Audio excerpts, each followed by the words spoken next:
الجامعات يمكن في الفترات الأخيرة بدأ الطلاب في الجامعات تحديدا يقبلوا جدا على الالتحاق بكورسات التنمية البشرية. هل هذا السن هو يعني المفروض يبدأ منه الطلاب؟ حضرتك يمكن كنت في بداية الحلقة قلت يمكن كمان من الثانوي، لكن استعدادا للعمل معظم الطلاب يكون عندهم فرصة أكبر في الجامعة إن هم يبدأوا هذه الكورسات عن إن هم في التعليم ما قبل الجامعي بيكون الدراسة وكثافة المناهج وخلافه. فهل حضرتك شايف إن الفترة دي هي المرحلة العمرية السليمة لكورسات التنمية البشرية، وكم من الوقت تحتاج لكي يصبح مؤهل على اكتساب مهارات التعامل الاجتماعية المختلفة؟ والله أنا شايف إننا من واجبي أناشد كل أب وكل أم فعلا إنهم يهتموا مش بموضوع الدروس الخصوصية، ده جنب لازم الطالب ينجح ولازم يبقى نبغى في السنة بتاعته ويجيب درجات عالية جدا، لكن أنا برضه عاوز أجهز الجيل اللي طالع، مش إن هو ينجح في ثانوي ويجيب 100% وبعدين ينجح في الجامعة ويجيب برضه امتياز مع مرتبة الشرف لكن ما عندوش ذكاء وجداني يتعامل مع المجتمع. فأنا طلعت عجينة علم لكن يا عيني مش عارف يحتك بالمجتمع، فأنا ظلمته. أنا قلت له إيه، هات درجات كبيرة جدا، طب بعدين مش عارف يحتك بالمجتمع.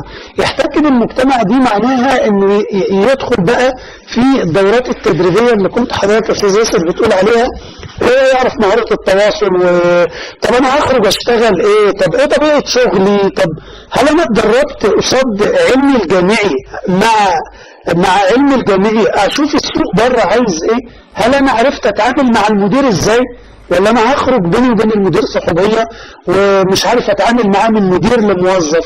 ما هو دي احنا ما بناخدهاش. المهنيه نفسها بنبدا نفاجئ ونبقى صدمه ليا بعد ما اتخرج من الجامعه، خش بقى اشتغل مش عارف، انا بقى لي 24 ساعه بتعلم وبجيب درجات عاليه جدا لكن مش عارف اعمل ايه. طب علمني بقى من اول وجديد، طب ما نختصر الوقت ده ونبداه من اول الجامعه، يبقى أنا بتعلم مواد علمية عشان أتخرج وأبقى جيد جدا، عجينة علمية زي ما بيقول، وبعدين علمني مهارات حياتية.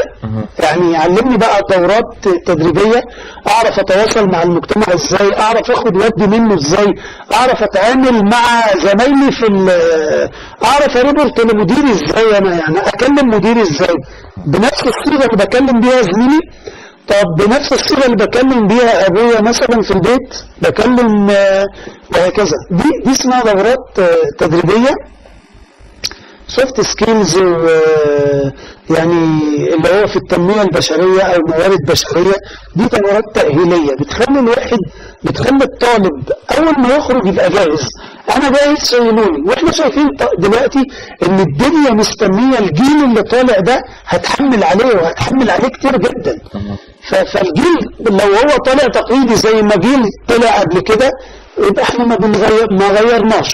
انما ضروري المعلم يتغير، دكتور الجامعه يتغير، وما يبقاش بقى هو الدكتاتور بتاع زمان، لا ده خلاص الدنيا اتغيرت. التعلم النشط يشتغل، ان انا اشرك شريحه المشاركين معايا يشتغلوا، فخلاص الناس كلها تطلع منتجين مهنيين. يعني الصورة اللي قدامي دلوقتي برضو كانت ورشة عمل، مش قاعدين وبنتعلم بقى نظريات وفلان قال كذا وجاري ديزلر قال كذا في تعليم الاتش ار، لا خالص، ده احنا كلنا بنتعلم على هيئة ورشة عمل، كلنا واقفين وبنعمل فكرة معينة هنخرج بتعليم معين كده. الناس تخرج من التدريب جاهزة تبني معايا، جاهزة تنتج، مش نخرج من التدريب وبكالوريوس لا عاوز اتعلم تاني، طب ما كده بضيع وقت. لا، هو استغلال فعلا من تانية ثانوي.